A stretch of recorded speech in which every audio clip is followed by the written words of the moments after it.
Good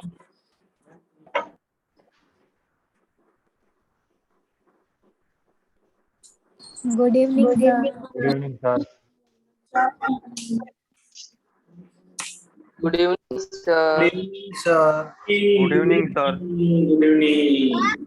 Good evening, sir. Good evening. Good evening. અત્યારે classes છે sir? Madam ખીજાણ આવી છે. એમ કહે છે અત્યારે તમે ક્લાસીસ છે?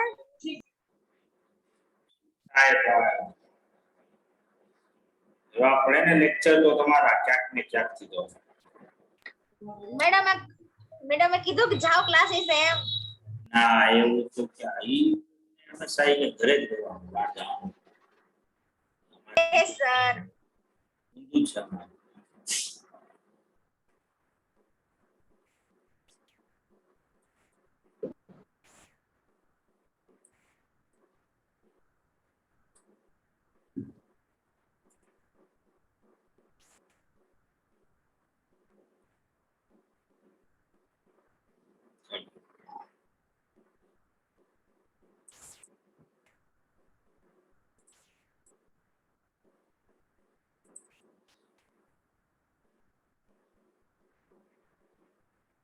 ઇન્ટરમાં આવો ને તમે. હા, હા, બસ એમ જ. આવો સર. કદાચ એમાં જ હો, સર. તમને જેમાં મજા આવે એમાં રાખી દો, અમને ફાઇનલ માં રાખી દો, ચાલશે. ઓહો, તો જેવી. ફાઉન્ડેશન માં મૂકી શકે હો. હા સાચું સાચું. એક સ્ટેપ નીચે જે થાય ને એક સ્ટેપ ઉપર જવું જરૂર છે. ઓપ્શન એના છે, કરતા જ્યાં હોય ને ડાઉન ત્યાં આપણે રહેવાની સર સૌથી બેસ્ટ. આપણે પોઝિટિવ વિચારવાનું હોય, નેગેટિવ નો અપસ્ટ્રીમ નો જ ઓપ્શન છે, ડાઉનસ્ટ્રીમ નો નથી.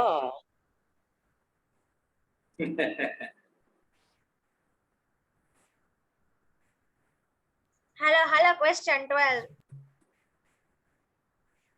કેમ આજે તું મારા મૂડમાં આવી ગઈ? શું કહો છો? મારા મૂડમાં કેમ આવી ગઈ? કઈ સમજાતું નથી સર, શું બોલો છો? તું મારા મૂડમાં કેમ આવી ગઈ? કોક વાર પછી તમારે અનુસરવું પડે ને અમારે. કોક વાર જ ને. કાગડા મોઢે રામ. સર કોક જ વાર સારું લાગે ને પછી દર વખતે તો કેમ સારું લાગે? એક જ મિનિટ બાળકો આવું ખાલી વાળા કે ઉપર દરવાજો ખુલ્લો રાખી દીધો છે. હા સર.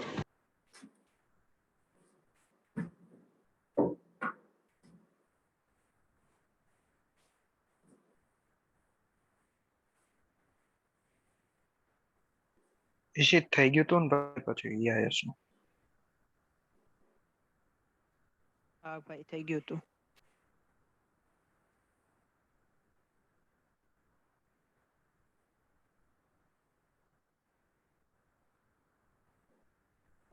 એમાં પાર્ટ 4 માં 70 મિનિટ પછી મીકવું છે ગ્રીડ કમ્પ્લીટ. 25 મિનિટ જેવું એનું જોવાનું છે. 65 મિનિટ. હા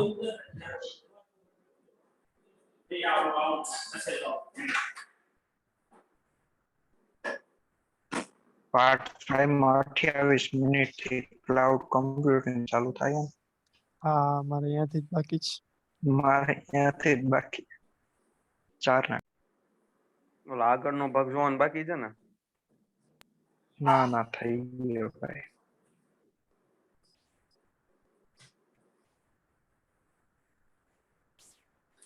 આવે છે બાળકો અવાજ મારો? હા હા સર આવે છે.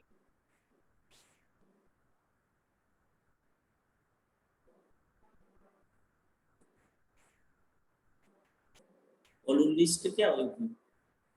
તમે લોકો હો જે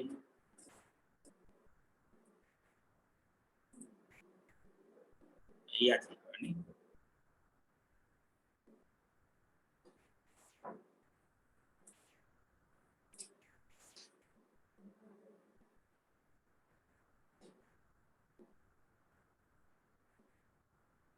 આ હતો ને ક્વેશ્ચન નંબર 12. હા ક્વેશ્ચન 12.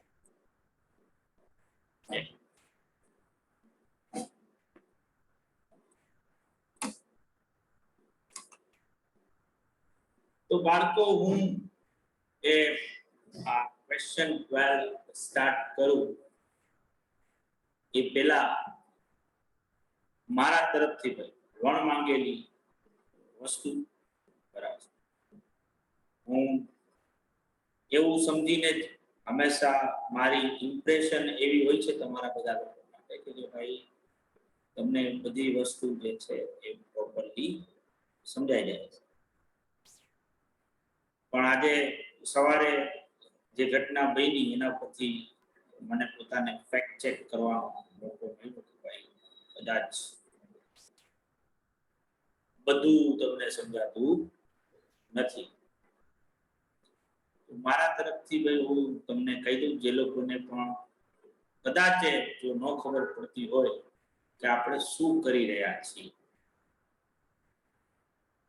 તો ઓબ્વિયસલી આપણે કોસ્ટ મેનેજમેન્ટ જે ફાઇનલમાં તમે પેપર આપવાના છો એનું બેઝિક થિયોરી જે છે એ ઇન્ટરમીડિયેટમાં શીખી રહ્યા છીએ કે જ્યાં પ્રાઇમરી ઓબ્જેક્ટ આપણો જે છે સબ્જેક્ટ શીખવાનો એ છે કે જો કોઈ મેન્યુફેક્ચરર હોય જે પ્રોડક્ટને બનાવે છે પ્રોડક્ટ બનાવવા પાછળ જે ખર્ચો કરશે ખર્ચા રિલેટેડ ક્યાં એ એક્સપેન્ડિચર્સ જે છે કયા ટાઈપના છે અને સ્પેસિફિક એક્સપેન્ડિચરમાં જો મારે કોઈ પ્લાનિંગ કરવું હોય તો કઈ કઈ ટેકનિક મારી પાસે અવેલેબલ છે.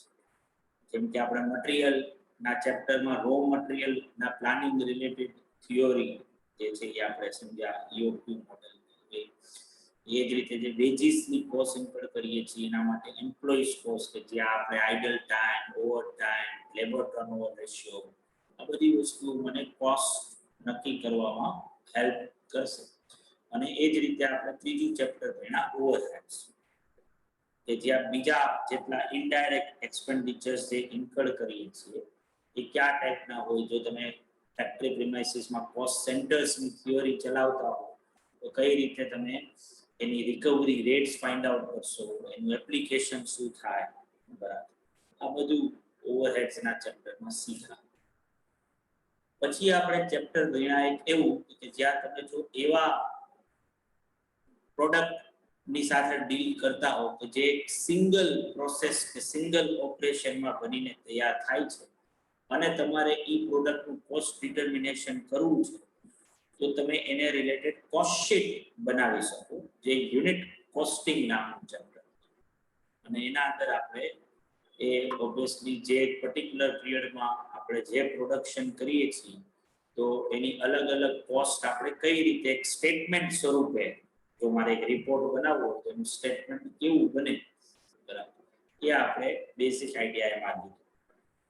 પછી આપણે એવું ભણ્યા કે જો હું કોસ્ટ રેકોર્ડ્સ બનાવવા માંગતો હું જે કાંઈ ખર્ચાઓ પર્ટિક્યુલર પિરિયડમાં ઇન્કર કરું છું પર્ટિક્યુલર પ્રોડક્ટ એનું મારે અકાઉન્ટિંગ કરવું છે એનું કોસ્ટ અકાઉન્ટિંગ કરવું છે તો ઇન્ટિગ્રેટેડ નોન ઇન્ટિગ્રેટેડ અપ્રોચ શીખ્યા. એવું એ શીખ્યા કે ભાઈ કોસ્ટ રેકોર્ડ્સ હોય અને ફાઇનાન્શિયલ રેકોર્ડ્સ અલગ હોય તો એના પ્રોફિટમાં ડિફરન્સ આવે તેનું રિકન્સિલિએશન કેમ થાય તો એ રિકન્સિલિએશન ઓફ ફાઇનાન્શિયલ સ્ટેટમેન્ટ જે છે એ પણ આપણે લીધું. એના પછી આપણે એવી વસ્તુ સમજ્યા કે જો તમે કોન્ટ્રાક્ટર હો અને તમે સ્પેસિફાઈડ ગુડ્સમાં ડીલ કરતા હો અને તમારા કસ્ટમરે તમને કોન્ટ્રાક્ટ આપ્યો છે તો એ કોન્ટ્રાક્ટનું કોસ્ટ રેકોર્ડ્સમાં કઈ રીતે તમે એને રિલેટેડ ડેટા ગેધર કરશો. એના માટે તમે કોન્ટ્રાક્ટ અકાઉન્ટ બનાવશો. પર્ટિક્યુલર પિરિયડમાં કોન્ટ્રાક્ટ પૂરો નથી થયો તો એનો પ્રોફિટ બધો રેકગ્નાઇઝ કરવાની જગ્યાએ થોડો કોન્ટ્રાક્ટમાં રહેવા દેશો, થોડોક રેકગ્નાઇઝ કરશો. કોન્ટ્રાક્ટ રિલેટેડ એન્ટ્રીઝ તમારા બેલેન્સ શીટમાં કઈ રીતે આવે આ બધું કોન્ટ્રાક્ટ કોસ્ટિંગના અંદર આઈડિયા. અને હવે આપણે જે શીખી રહ્યા છીએ ને કે જે સવારની ઘટનાઓથી હું એકદમ હલી ચૂક્યો છું એ છે કારણ કે આ 12મો ક્વેશ્ચન જો આપણે લીથાનો ગણી રહ્યા વચ્ચે આ 8મો કે 9મો ક્વેશ્ચન નથી કહેવાય. ઇટ મીન્સ કે 10 ક્વેશ્ચન્સ આપણે લીથાના અને 10 ક્વેશ્ચન્સના અંદર પણ બધા સિંગલ ક્વેશ્ચન્સ નહોતા. જેમ કે જો હું જોઉં ને તો ઓબ્વિયસલી ક્વેશ્ચન નંબર 2 થી જો સ્ટાર્ટ કરીએ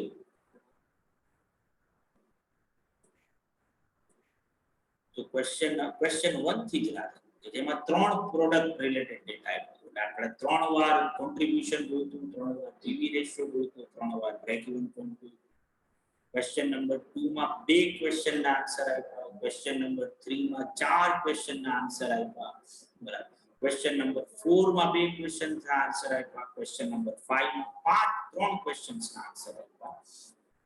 પછી એ જ રીતે ક્વેશ્ચન 6 માં 4 વસ્તુઓ આપણે જોઈ, ક્વેશ્ચન 7 માં 8 વસ્તુ જોઈ, એટલે break even point in rupees, break even point in units જે છે.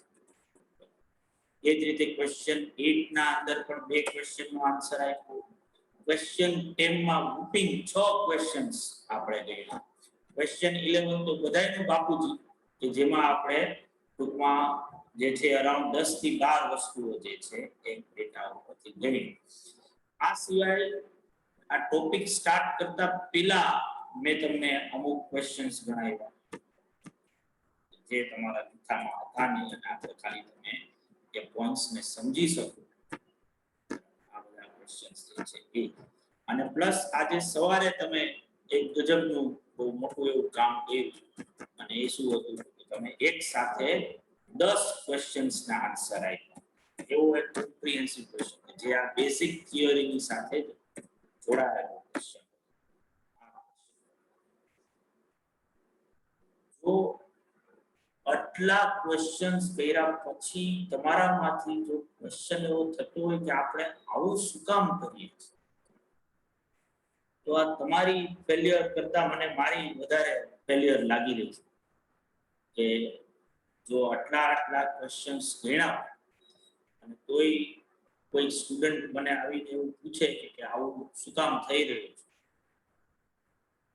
તો આ બહુ ખરાબ.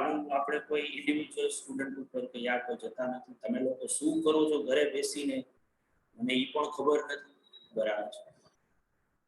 તમારા કયા ટાઈપના ફંડા છે એના વિશે પણ મને ખબર નથી.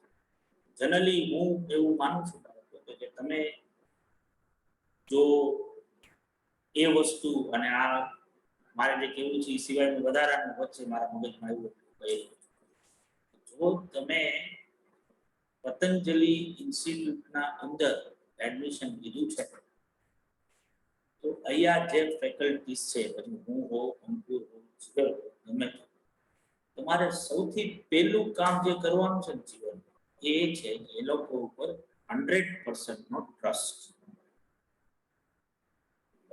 ઈ જે ભણાવે છે જો એટલું જ એક પ્રોપરલી ફોલો કરશો ને, ખાલી એટલું જ જીવનનો એક આટલો નાનકડો ટાર્ગેટ રાખો કે પહેલા તો જે ક્લાસરૂમમાં જે કરીએ છીએ એ આપણે 100% જે છે એ રિવાઇઝ કરશું. જે હું શીખવાડું છું રાધર દેન હું કોઈક નવી મેથડ શીખવા જાઉં કે જે મારું બહુ લિમિટેડ નોલેજ છે, કદાચ તમે બહુ એક્સટેન્સિવ નોલેજ તમે મારું જોતા હશો, કોઈ બીજાનું જોતા હશો, કોઈ બીજાના મટીરિયલ એ મને ખબર નથી તમે ક્યાં ક્યાં કોઈ કેટલી જગ્યાએ કેટલા ફ્રન્ટ ઉપર લડો. એટલે તમે કદાચ મારા કોઈ ગુરુજીનું કંઈક જોતા હો કંઈક આખું અને તમને એવું લાગતું હોય કે જો આ સાહેબ તો કંઈક ક્લિયર જેવું કંઈક કરાવે છે તો હું સાહેબને કંઈક હું નોલેજ આપું તો મને કદાચ નહીં આવો. આ બહુ ફ્રેન્ક વસ્તુ તો એ તમારા પોઈન્ટ ઓફ વ્યૂ થી ખોટું એટલા માટે છે કારણ કે તમે સાવ મફતનો શિયર વેસ્ટેજ ઓફ ટાઈમ કરી રહ્યા છો. કારણ કે અહીંયા તો હું તમને એ જ શીખવાડીશ જે મને આવડે છે. તમારું કામ એ છે કે તમે એ વસ્તુને 100% એટલે આપ નીચે હું એમ કહું ને કે અહીંથી કૂદી જવાનું છે તો તમારે વર્ચ્યુઅલી કૂદી જ જવાનું. શું કામ કૂદી રહ્યા છીએ, નીચે પડી તો લાગશે કે નહીં લાગે, પગ મારો ભાંગી જશે, વાકો બીજા લોકો કુદાવતા હતા એ તો કંઈક અલગ રીતે કુદાવી રહ્યા છે, તમે કેમ આ રીતે કુદાવી રહ્યા છો, આવા કોઈ ક્વેશ્ચન્સ તમારા મનમાં થવા જોઈએ. તમને હું જે સમજાવું છું એમાં જો ક્યાંય પ્રોબ્લેમ થતો હોય ને તમે બે ધડક પાડી દેવી રીતે તમે મને પૂછી શકો જ્યાં પણ તમને એટલે માર્જિનલ કોસ્ટ સુધીનું મેં તમને જે હમણાં કીધું કે આપણે આટલા ચેપ્ટર્સ આ કોસ્ટમાં પૂરા કરીએ, આમાં તમને લોકોને કઈ પ્રોબ્લેમ થયો હોય તો મને કહો. બધાને સમજાણું છે ભાઈ વસ્તુઓ પ્રોપરલી? જે પણ આપણે હા કર્યું છે સર. બેઝિક કોસ્ટ કન્સેપ્ટ થી લઈ અને કોન્ટ્રાક્ટ કોસ્ટિંગ સુધી. હા સર. ક્લિયર. હવે ઘણીવાર યાર હું એટલા માટે આજે ડિસ્કસ કરી રહ્યો છું ને આપણે ટાઈમ મફતનો વેસ્ટ કરી રહ્યા છીએ કારણ કે આના પછીનું ચેપ્ટર જે છે ને એમાં તમે હલી જશો. આના અંદર પણ અમુક એવા પોઈન્ટ્સ આવશે કે જે મારું ગણાવવાની જે મેથડ્સ જે છે ને તમે કદાચ ઇવન બીજા કોઈની વાત તો આપણે સાઈડમાં રાખીએ, તમે સ્ટડી મોડ્યુલમાં ઈને ક્વેશ્ચનનો આન્સર જોશો ને તો કંઈક અલગ રીતે ગણાવ્યું છે અને મેં કંઈક તમને અલગ રીતે કરાવ્યું છે.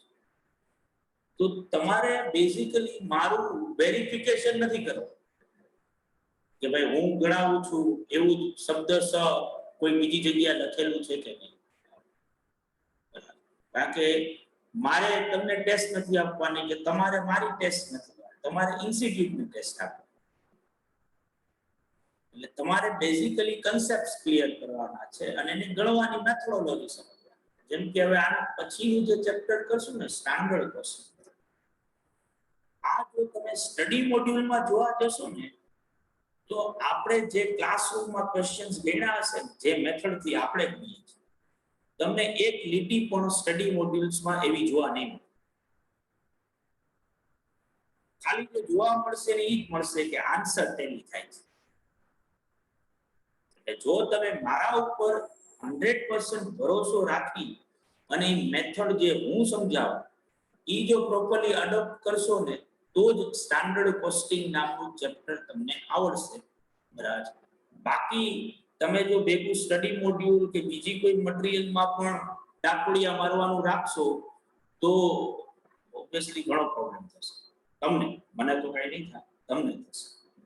અને તમને એવું ફીલિંગ આવે રાખશે કે આવડતું નથી. એટલા માટે એ નથી આવડતું કારણ કે જે આપણે ક્લાસરૂમમાં જે સમજવાનું છે કે શીખવાનું છે એના ઉપર આપણે ધ્યાન નથી આપી રહ્યા. આપણે જનરલી એ વસ્તુને કમ્પેર કરવાની વાત કરી રાખીએ છીએ, કોઈ બીજા સાથે કમ્પેર કરીએ માથાકૂટ થાય. તો એક તો ઈ નહીં કરવાનું. બીજું જે છે બરાબર, બીજી વસ્તુ જે મારે કહેવાની છે કે જે સવારે ટીટી આવ્યો આ ઘટનાને ટીટી અત્યારે જે મેં સમજાવ્યું એને ટીટી સાથે કોઈ લેવા હતા પણ જે ટીટી આવે તો ટીટીએ મને પૂછ્યું કે ભાઈ માર્જિનલ કોસ્ટ વિશે આખું શું છે. તો ઓબ્વિયસલી બાળકો જો તમને ક્લેરિટી ન આવી હોય ને તો હું પાછું તમને સમજાવું. કોસ્ટ રેકોર્ડ્સ બનાવવાના ડિફરન્ટ અપ્રોચીસ છે. દરેક અપ્રોચીસના પોતાના રૂલ્સ અને પોતાના રેગ્યુલેશન્સ છે. As a manufacturer or as a cost manager real વર્લ્ડમાં તમારે નક્કી કરવાનું કે તમારે કઈ રીતે તમારા કોસ્ટ રેકોર્ડ્સને મેન્ટેન કરવા છે. Primarily there are 3 approaches. એક ટોટલ કોસ્ટ અપ્રોચ છે જેને આપણે એબ્સોર્પ્શન કોસ્ટ અપ્રોચ કહીએ છીએ કે એબ્સોર્પ્શન કોસ્ટ કન્સેપ્ટ કહીએ છીએ. બીજું માર્જિનલ કોસ્ટ છે અને ત્રીજું આપણે સ્ટાન્ડર્ડ કોસ્ટ સિસ્ટમ. એમાં આપણે એબ્સોર્પ્શન કોસ્ટનો થોડો ઘણો આઈડિયા જે છે ઓવરહેડ્સના ચેપ્ટરમાં લીધો. આપણે જે કોસ્ટ શીટ બનાવીએ છીએ એ પણ એબ્સોર્પ્શન કોસ્ટના બેઝ ઉપર જ બને છે અને જે કોસ્ટ રેકોર્ડ્સ આપણે ઇન્ટિગ્રેટેડ નોન ઇન્ટિગ્રેટેડ અપ્રોચથી બનાવ્યા એમાં પણ મોરલેસ ટોટલ કોસ્ટ કન્સેપ્ટનો જ યુઝ થાય છે. હવે આપણે બીજો અપ્રોચ ની બેઝિક થિયરી, એ આપણે એને રિલેટેડ અકાઉન્ટિંગ નથી શીખી રહ્યા, આપણે થિયરી સમજી રહ્યા. હવે માર્જિનલ કોસ્ટ કન્સેપ્ટ. તો માર્જિનલ કોસ્ટ કન્સેપ્ટના અંદર એનો બેઝિક રૂલ છે કે તમે જો વસ્તુ બનાવવાની વાત કરતા હશો તો વસ્તુ બનાવવા માટે તમારે કઈ કોસ્ટને ધ્યાનમાં લેવાની છે. જો તમે કોસ્ટ રિલેટેડ કઈ એનાલિસિસ કરવા માંગતા હો તો કે એની વેરિયેબલ કોસ્ટ છે. Variable cost is a part of product. એટલે ઇવન ધો ફેક્ટરી ઓવરહેડ્સ વસ્તુ બનાવવા માટે જ ઇન્કર થયા છે, પણ જો ફિક્સ નેચરના હશે અને તમે માર્જિનલ કોસ્ટ કન્સેપ્ટનો યુઝ કરતા હશો તો તમે એવા ફેક્ટરી ઓવરહેડ્સને કન્સિડર નહીં કરો. ટોટલ કોસ્ટ કન્સેપ્ટમાં કરશો, અહીંયા નહીં. એટલે અહીંયા બેઝિક જે વસ્તુ છે એ શું છે કે આપણે જે ફિક્સ નેચરની જે એક્સપેન્ડિચર્સ ઇન્કર કરીએ છીએ, પછી એ પ્રોડક્શન રિલેટેડ હોય, ઓફિસ રિલેટેડ હોય, એ સેલિંગ એક્ટિવિટી રિલેટેડ, આ બધા એક્સપેન્ડિચર્સ ને આપણે એબ્સોર્બ નથી કરતા. જે ટોટલ કોસ્ટ કન્સેપ્ટમાં એબ્સોર્પ્શન થી આપણે કોસ્ટમાં રેકોર્ડ કરતા, એ જે એકચ્યુઅલમાં ઇન્કર થયા છે એ એમને જ રહેવા દઈએ છીએ. અને આપણે શું કરીએ છીએ તો કે આપણે સિમ્પલી એ જોઈએ છીએ કે જો પ્રોડક્ટ બનાવ્યું છે તો પ્રોડક્ટ બનાવવાની વેરિયેબલ કોસ્ટ શું અને કેટલા રૂપિયામાં વેચાશે તો એની સેલિંગ પ્રાઇસ. આ બેનો ડિફરન્સ જે આવશે એ મારો સરપ્લસ છે કે જેને આપણે કોન્ટ્રીબ્યુશન અથવા તો પ્રોફિટ વોલ્યુમ રેશિયો કહીએ. જેનો યુઝ આપણે શું કરવાનો છે તો કે જેનો વેરિયસ યુઝિસ છે. સૌથી મહત્વનો અને સિમ્પલેસ્ટ યુઝ એ છે કે ભાઈ આપણે એ કોન્ટ્રીબ્યુશન ને પછી એપ્લાય કરશું જે હજી સુધી કન્સિડર નહોતું કર્યું એ વસ્તુને રિકવર કરવામાં, અને એ છે ફિક્સ કોસ્ટ. અને ફિક્સ કોસ્ટ રિકવર થઈ જાય ને કોઈ જો કોન્ટ્રીબ્યુશન મળતું હોય એ મારા માટે પ્રોફિટ છે બનશે. પણ બેઝિકલી માર્જિનલ કોસ્ટ કન્સેપ્ટ અહીંયા નથી પૂરો થઈ ગયો. આ થિયોરીની નંબર ઓફ એપ્લિકેશન્સ, જેમ કે તમે આ થિયોરીનો યુઝ કરી અને બ્રેક ઇવન પોઈન્ટ ગોતી શકો છો, જે બાકીના કોઈ અપ્રોચીસમાં નહીં ગોતી શકો, અહીંયા થઈ શકે છે. આ થિયોરીનો યુઝ કરીને તમે શટડાઉન પોઈન્ટ ગોતી શકો છો, તમે ઇન્ડિફરન્સ પોઈન્ટ ગોતી શકો છો, તમે કી ફેક્ટર્સની થિયોરીનો યુઝ કરી શકો છો, તમે માર્જિન ઓફ સેફ્ટી ગોતી શકો છો. ધેર આર વેરિયસ એપ્લિકેશન્સ જે આ થિયોરીમાંથી તમને જે એકવાર કોન્ટ્રીબ્યુશન શું છે, ફિક્સ કોસ્ટ કોને કહેવાય, બરાબર, પીવીઆર કોને કહેવાય, જો આ બધી ખબર પડતી હોય તો તમે એનું એપ્લિકેશન્સ અલગ અલગ વસ્તુને એનાલાઇઝ કરવા માટે કરી શકો. જેમ કે ટોટલ કોસ્ટ કન્સેપ્ટમાં આવી કોઈ થિયરી નથી કે બિઝનેસમેન એવું વિચારે કે એવું ક્યુ લેવલ કે જે એને નો પ્રોફિટ નો લોસ ની સિચ્યુએશન આપી શકે, પણ એવું માર્જિનલ કોસ્ટમાં પોસિબલ છે. બરાબર, margin of safety total cost concept કે સ્ટાન્ડર્ડ કોસ્ટમાં ક્યાંય નથી આવતું, પણ માર્જિનલ કોસ્ટમાં છે.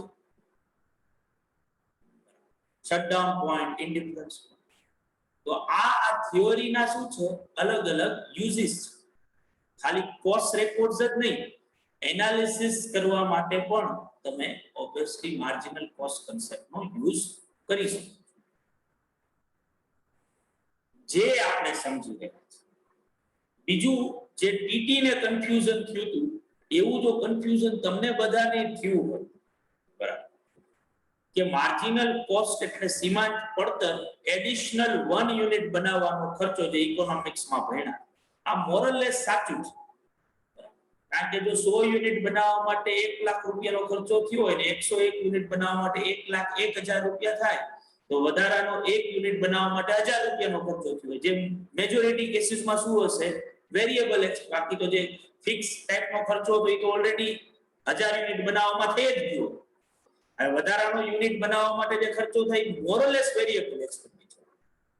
પણ તોય જે મેં સવારે ટીટી ને કીધું અને તમને બધાને પણ કહી રહ્યો છું કે તમે જે ઇકોનોમિક્સમાં ભણ્યા એ 100% ટ્રુ કોસ્ટમાં ન થઈ શકે. એટલા માટે કે ઘણીવાર એવું થાય કે એક વધારાનો યુનિટ બનાવો તો ખાલી વેરિયેબલ ખર્ચો જ ઇન્કર ન થાય, થોડો ઘણો ફિક્સ એક્સપેન્ડિચર વધી જાય. તો એને આપણે કોસ્ટની ટર્મિનોલોજીમાં ઇન્ક્રીમેન્ટલ કોસ્ટ કહીએ છીએ. માર્જિનલ કોસ્ટ અને ઇન્ક્રીમેન્ટલ કોસ્ટ એકબીજાથી ડિફરન્સ. કે આજે 200 યુનિટ બનાવવાનો ખર્ચો 1000 રૂપિયા અને 300 યુનિટ બનાવવાનો ખર્ચો 1200 રૂપિયા થતો હોય તો જે 100 યુનિટ એડિશનલ બનાવ્યા ને એનો ખર્ચો 200 રૂપિયા થયો કહેવાય. આ ઇન્ક્રીમેન્ટલ કોસ્ટ. હવે ઇન્ક્રીમેન્ટલ કોસ્ટ જરૂરી નથી કે માર્જિનલ કોસ્ટ હોય. કારણ કે ઇન્ક્રીમેન્ટલ કોસ્ટમાં વેરિયેબલ ખર્ચો આવ્યો હોય તો કદાચ ફિક્સ ટાઈપનો ખર્ચો. આપણે કોસ્ટના પોઈન્ટ ઓફ વ્યૂ થી માર્જિનલ કોસ્ટ શું હોય એ સમજી. આમાં જો કોઈને પણ કાઈ પણ ડિફિકલ્ટી હોય ને બાળકો તો અત્યારે ભણી લો. આ તમને હું ચાન્સ આપી રહ્યો છું. કાઈ પણ તમને આમાં ન સમજાતું હોય કાઈ વસ્તુ એવી હોય, કારણ કે આપણે બહુ જ લ્યુસિડ લેંગ્વેજમાં અને ઘણું ધીમે ધીમે આવા કોઈ ક્વેશ્ચન મારે કરાવવાની કોઈ જરૂર નથી. બરાબર, કારણ કે એક્ઝામ આપણા લીથાના અંદર મેં મોર દેન ઇનફ ક્વેશ્ચન્સ આપ્યા છે, 22-23 જેટલા ક્વેશ્ચન, પણ તોય આપણે એ ક્વેશ્ચન્સની પ્રેક્ટિસ કરીએ છીએ વધારે. તોય માનો કે તમને કોઈ પ્રોબ્લેમ થતો હોય ક્યાંય, તો મને તમે અત્યારે પૂછી શકો.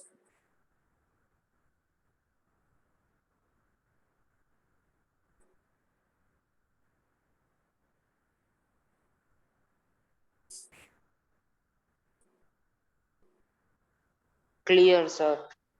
હા સર.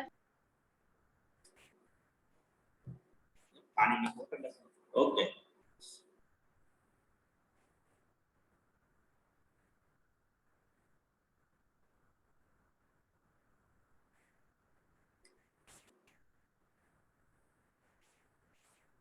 તો બાળકો આપણે ક્વેશ્ચન નંબર 12 જે છે એ સવારે એમાં શટડાઉન પોઈન્ટ રિલેટેડ થિયરી સમજ્યા. હવે ક્વેશ્ચન નંબર 12 જે છે એ જોઈ. તમને કીધું છે કે turnover of Ganpati company which operated at margin of safety of 25% amounted to rupees 90 and PVR is 33.33%. During 2002, company estimated that although the same volume of sales as in 2001 would be maintained, sales value would go down due to decrease in selling price. There will be no change in variable cost. Company proposes to reduce its fixed cost through intensive cost reduction program. These changes will alter PV ratio and margin of safety to 30% and 40% respectively in 2002. Even if company closed down its operation in 2002, it would incur minimum fixed cost of ₹50,000. Present comparative statement indicating sales, variable cost, fixed cost, profit for 2001 and 2002, and at what minimum sales will company be better off by locking up business in 2000. તો basically આમ જોવા જાવ તો આ ક્વેશ્ચનમાં તમને marginal cost કન્સેપ્ટનો use કરી અને income statement બનાવવાનું કીધું છે. પણ કોમ્પ્રિહેન્સિવ ઇન્કમ સ્ટેટમેન્ટ મેં તમને જે થિયોરીમાં લખાયું હતું, જે આપણે સાવ છેલ્લે લખ્યું હતું એબ્સોર્પ્શન કોસ્ટિંગ પ્રમાણે, એવું નહીં. સિમ્પલ જે તમે લિવરેજમાં તમને જીગર સરે આ કરાવ્યું છે, સેલ્સ માઇનસ વેરિયેબલ કોસ્ટ એટલે કોન્ટ્રીબ્યુશન માઇનસ ફિક્સ કોસ્ટ એટલે પ્રોફિટ. કરાવ્યું છે ને આવું? હા હા, કરે. સર. હા સર. Yes sir. તો આવું સિમ્પલ એક આપણે 2001 માટે અને 2002 માટે એક આપણે સ્ટેટમેન્ટ જે છે એ બનાવીને આપવાનું છે. બરાબર છે? બધાને આ વસ્તુ સમજાણી છે ને બાળકો? Yes sir. હા sir. Yes sir. Yes sir. તો જો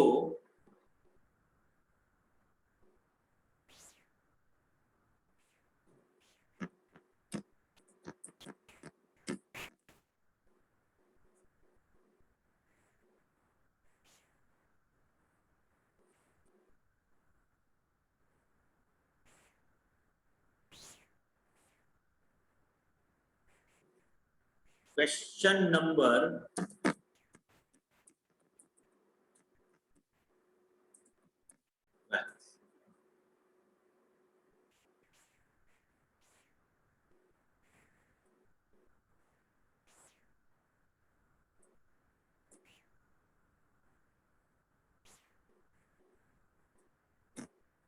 આપણે એક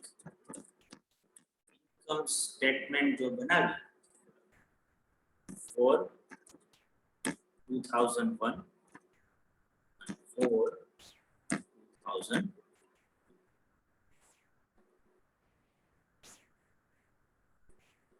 તો આ ઇન્કમ સ્ટેટમેન્ટ જે છે એ કેવું બને? પર્ટિક્યુલર્સ અને 3 કોલમ આપણે બનાવવાની છે.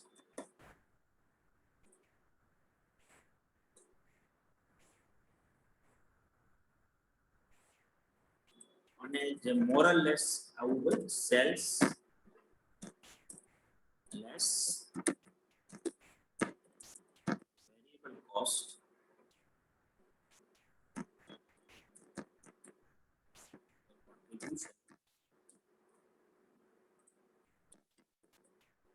less fixed cost મળે. બરાબર છે બાળકો? આવશે હા સર. Yes sir. હા પણ તમે જો જોશો તો હવે આ વસ્તુ માટે મને ખાલી 2001 નો એક જ નંબર આપ્યો છે કે ભાઈ સેલ્સ 9 લાખ રૂપિયા.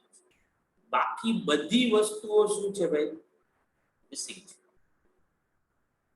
આ બધી વસ્તુ મારે ફિલઅપ કરવાની છે. તો તમે આવું ટાઇટલ આપો, ઇન્કમ સ્ટેટમેન્ટ પર્ટિક્યુલર્સ ફોર 2000 2002. આ જે મેં ટેબલ બનાવ્યું આવું એક ટેબલ બનાવી નાખો, બની જાય. સેલ્સ ની સામે 9 લાખ રૂપિયા લખી ડન સર. લખાઈ જાય. Done sir.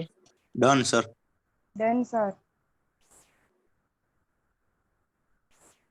બરાબર. તો હવે શું છે તો જો મારે 2001 નો ડેટા ફિલઅપ કરવો હોય ને તો 2001 નો મને ક્વેશ્ચન માં પીવીઆર આપ્યો છે.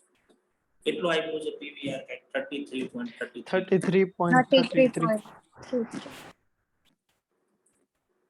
મને એમઓએસ આપ્યું છે. એ કઈક આપ્યું છે કેટલું? 25%. આ બે ડેટા છે. સૌથી પહેલા આના ઉપરથી તમને શું સ્ટ્રાઇક થાય?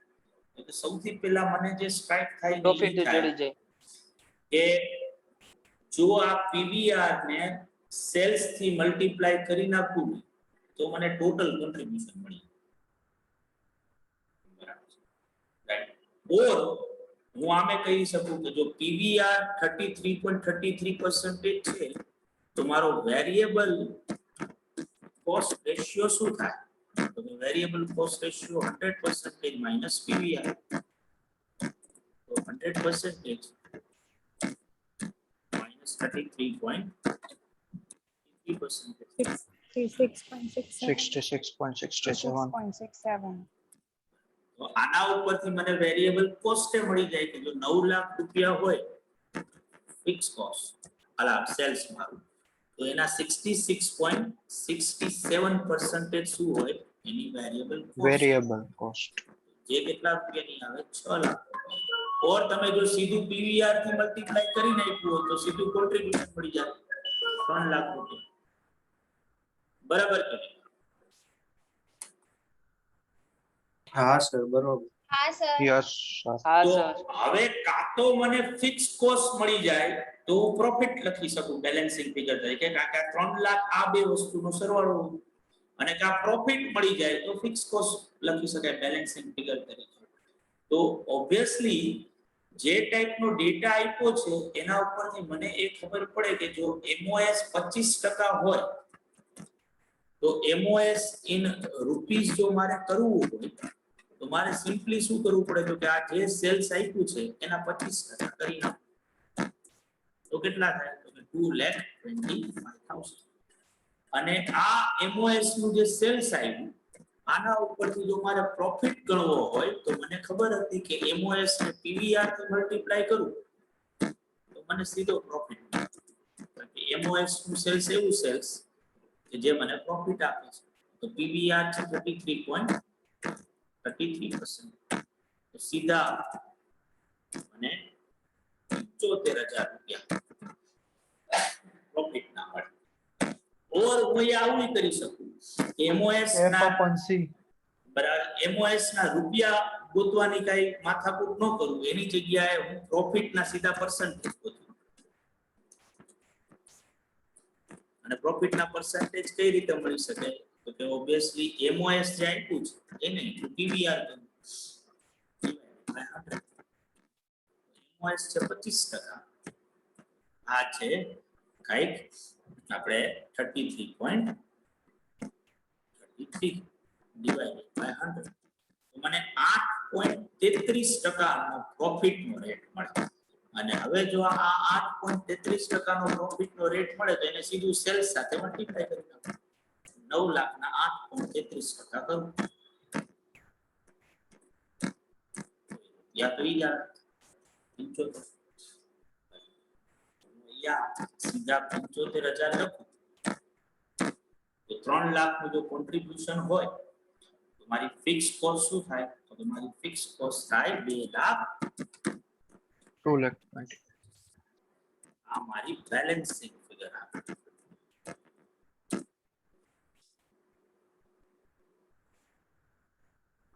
કોઈને પણ કઈ ન સમજાણું હોય તો મને કહો.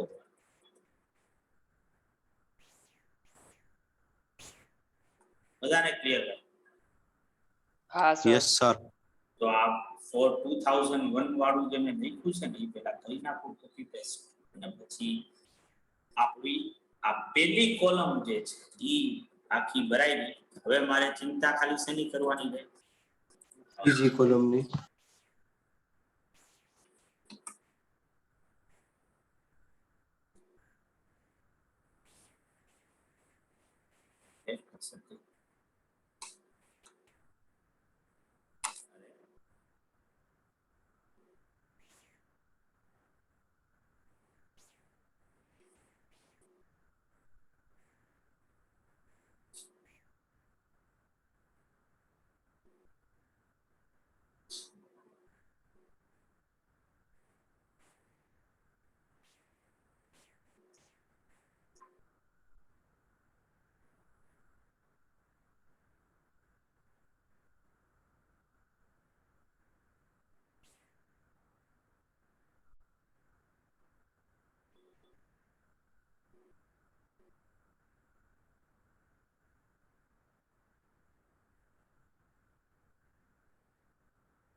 ડન છે. Done sir. સર એક મિનિટ. Sir 1 minute.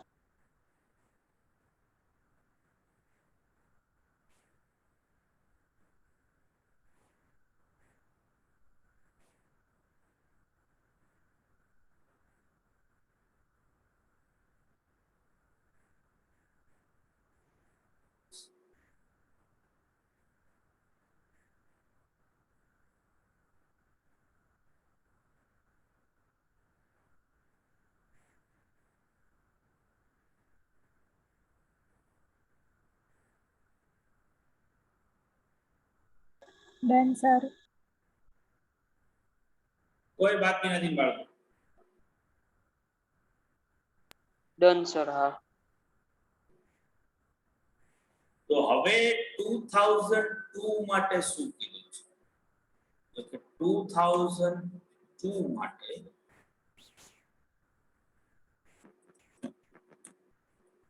મને પીવીઆર જે છે એ આપ્યો છે કઈક 30% નો, અને MOS આપ્યું છે કઈક 40%. ને આવું શું કામ થયું છે એનું રીઝન આપ્યું છે કે 2002 માં આપણે સેલ્સ વોલ્યુમ એટલું જ ટૂંકમાં સેલ્સ કર્યું છે જેટલું 2001 માં કર્યું, પણ સેલિંગ પ્રાઇસમાં ડિક્રીઝ થયું. સેલિંગ પ્રાઇસમાં કેટલું ડિક્રીઝ થયું છે એ ક્યાંય કીધું નથી. સેલિંગ પ્રાઇસ ઘટી છે તો સેલ્સ ઓવરઓલ સેલ્સ કેવું થશે? ઓછું થશે. અને સેલ્સ ઓછું થયું તો એની અસર કોન્ટ્રીબ્યુશન ઉપર પડશે. કોન્ટ્રીબ્યુશન ઓછું થશે તો પીવીઆર એ ઘટ્યો, જે પહેલા 33.33 હતા એ હવે 30% થઈ ગયા છે. અને બીજું મને એવું કીધું છે કે ભાઈ આપણે કોસ્ટ ઇન્ટેન્સિવ પ્રોગ્રામ જે છે 2002 માં ચલાવેલો હતો, જેના લીધે કોસ્ટ રિડક્શન પ્રોગ્રામ આવે છે. એના લીધે ફિક્સ કોસ્ટ 2002 માં ઓછી થઈ છે. નાઉ બીકોઝ ઓફ ફિક્સ કોસ્ટ ઘટી છે તો એની સીધી ઇફેક્ટ માર્જિન ઓફ સેફ્ટી ઉપર આવશે. તો માર્જિન ઓફ સેફ્ટી વધી જશે. કારણ કે હવે ઓછા રૂપિયા જ મારે રિકવર કરવાના છે. પેલા 2001 માં મારે 2,25,000 કવર કરવાના હતા, હવે 2,25,000 થી ઓછા. પણ ફિક્સ કોસ્ટ કેટલી ઘટી ઈ ક્યાં આપ્યું. પણ જે આપ્યું છે 2002 માં એ આપ્યું છે કે વેરિયેબલ કોસ્ટમાં કોઈ ચેન્જ. ધેટ મીન્સ કે જો હું અહીંયા 2001 અને બાજુમાં 2002 નો આપણે સમજવા માટે ડેટા લખું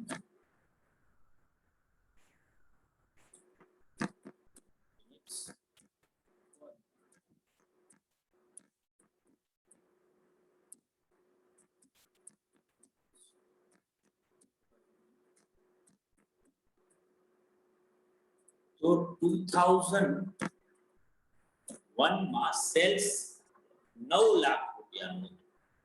આપણે એમ માનીને જઈએ કે 2001 માં હું 10,000 યુનિટ્સ વેચતો તો સેલિંગ પ્રાઇસ 90 રૂપિયાની, તો સેલ્સ 9 લાખ નું આવ્યું.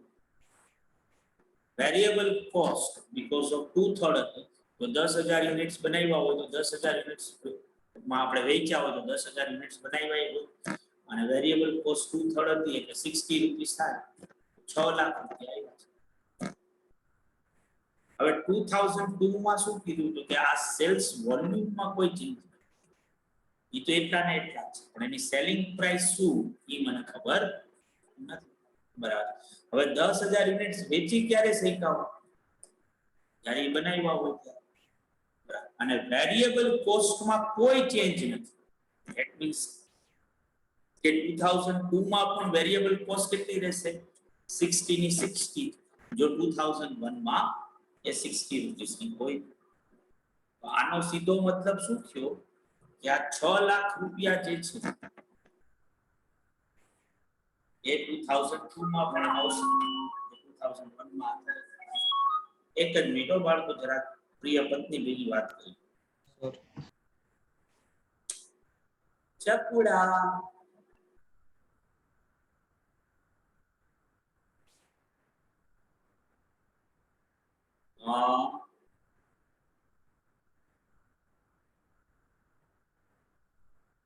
ઓહો, તો મને તો કોઈ મેસેજ નથી આવ્યો બચ્ચા ઉપર. હવે એક જ તું મારું બચ્ચું એટલા ટાઈમ થી તું હેરાન થતું તું યાર.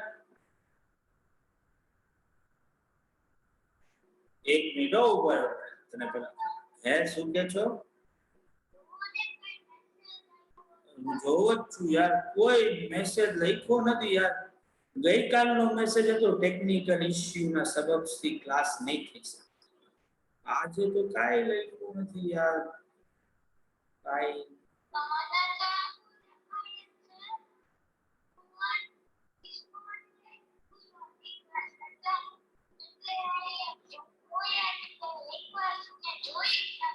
ઓહો, તો ઓલા સીએ ઓઝેમાં સાદી કોટ માંથી લોગિન થયો છે બચ્ચું. ઓકે.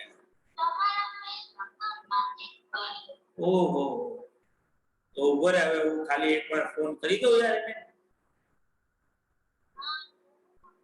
ઓકે.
તો બાળકો આ સમજાણું તમને બધાને? હા સર. તો હવે જો હા, વેરિયેબલ કોસ્ટ મારી પાસે હોય 6 lakhs, હવે આના ઉપરથી સેલ્સ વેલ્યુ મળી શકે? તો ઓબ્વિયસલી મળી શકે. જે રીતે અહીંયા સેલ્સ હતું તો મેં વેરિયેબલ કોસ્ટ લઈને તો એક્ઝેક્ટ એનું ઉલટું કરવાનું થાય, કારણ કે જો પીવીઆર 30% હોય તો અહીંયા જે મેં લખ્યું 2001 માં એવું થાય ને કે વેરિયેબલ કોસ્ટ રેશિયો શું થાય? તો વેરિયેબલ કોસ્ટ રેશિયો ઓબ્વિયસલી 70% થાય. 70%. અહીંયા હું સીધું લખી શકું ને, ખાલી અહીંયા મારે શું કરવાનું આવે? 33 ની જગ્યાએ 30 કરવું પડે. આ થઈ જાય 70. હવે જો હું એક બાજુ લખું વેરિયેબલ કોસ્ટ, એક બાજુ લખું સેલ્સ,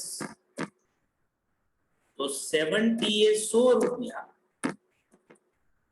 તો 6 લાખ એ કેટલા? તો કેટલા મળે બાળકો?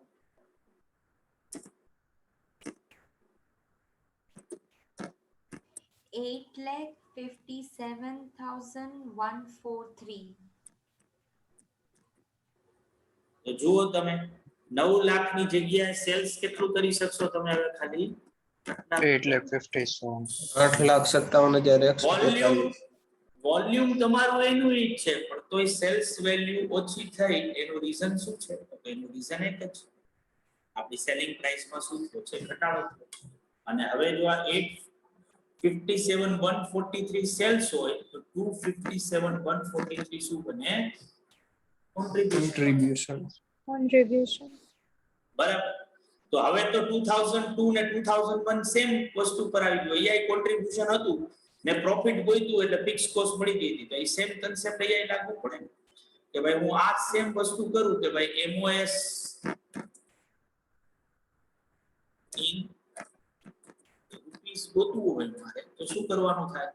તો કે ઓબ્વિયસલી મારું સેલ્સ કેટલા રૂપિયાનું છે? 857,143. 143. અને મારું એમઓએસ કેટલા ટકા છે? તો કે 40%. તો કેટલા રૂપિયાનું સેલ્સ આવે? 3,42,857. 857.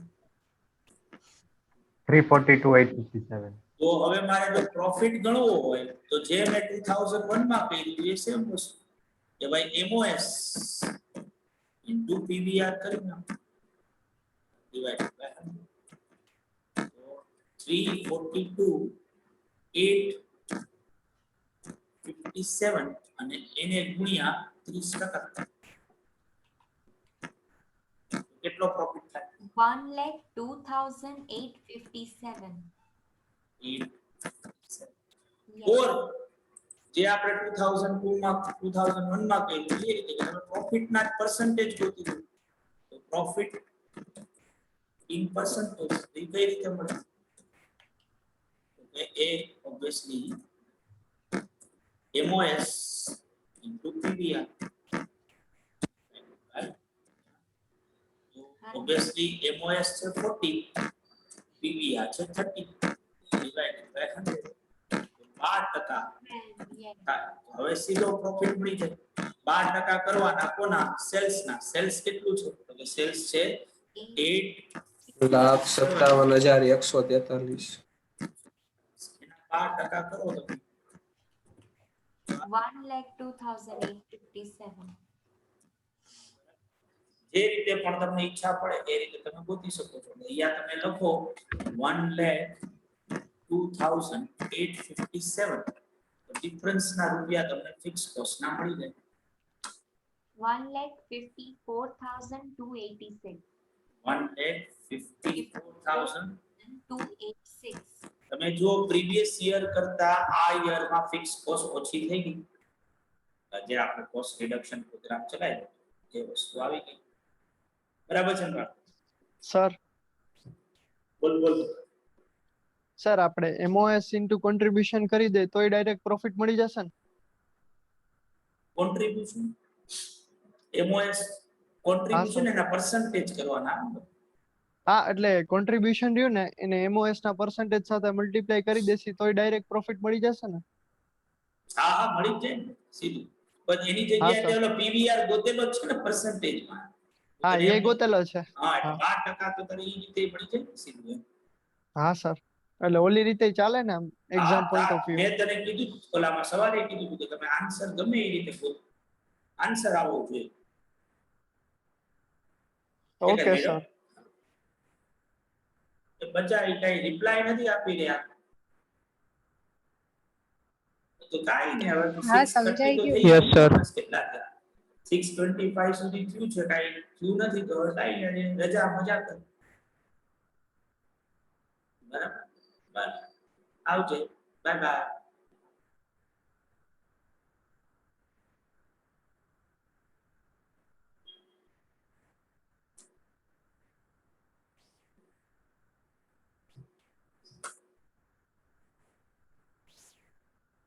Done sir. Done sir.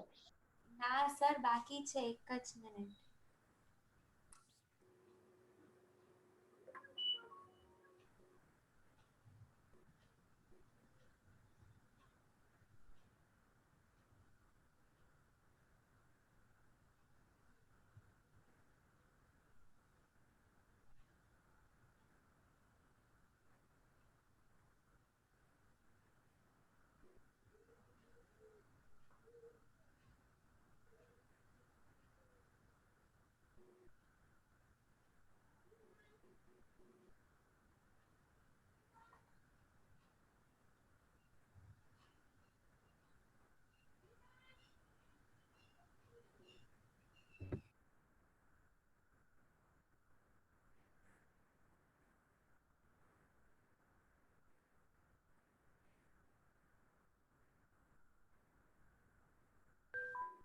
Done sir done. હવે તમારે ઉપર ખાલી ફિલઅપ કરવાનું આવે.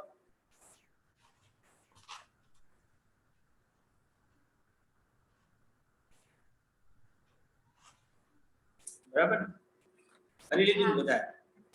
તો હવે હા, સેકન્ડ ક્વેશ્ચન તો આપણે સવારે જ સમજી લીધા કે આપણે કોઈ ઇન્ટરપ્રિટેશન કે કાઈ કરીને નથી આપવાનું, આપણે સિમ્પલી શટડાઉન પોઈન્ટ ગોતીને દેવાનું.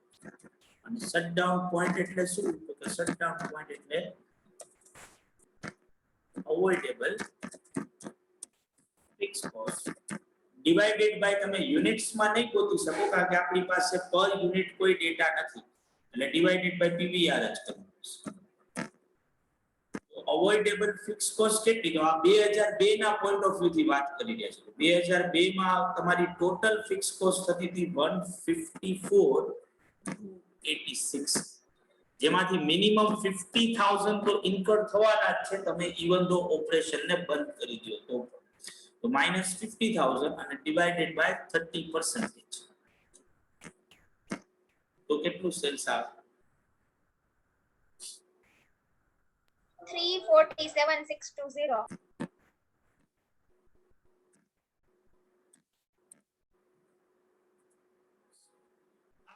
શટડાઉન પોઈન્ટ થાય એટલે જો મારે 3,47,620 થી ઓછું સેલ્સ થતું હોય ને તો મારે આ યુનિટને બંધ જ કરી દેવું જોઈએ, કારણ કે એમાંથી મળતું કોન્ટ્રીબ્યુશન જે છે એ મને લોસ કરાવશે ને. લોસ નો આન્સર 50,000 થી કેવો આવશે? વધારે આવશે.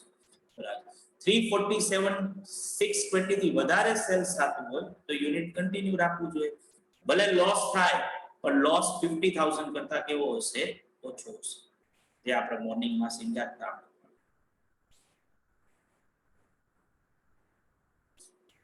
બરાબર છે ને ભાઈ બધાને? હા સર. હા સર. Sir yes sir. તો બાળકો જરાય મન નથી થતું, સમયનો તકાજો જે છે આપણા હાથમાં કઈ છે નહીં. તો હવે કાલે જ મળશું મોર્નિંગ. આવજો સર. આવજો સર. Bye bye, Tata. આવજો સર. આવજો સર. આવજો સર. આવજો.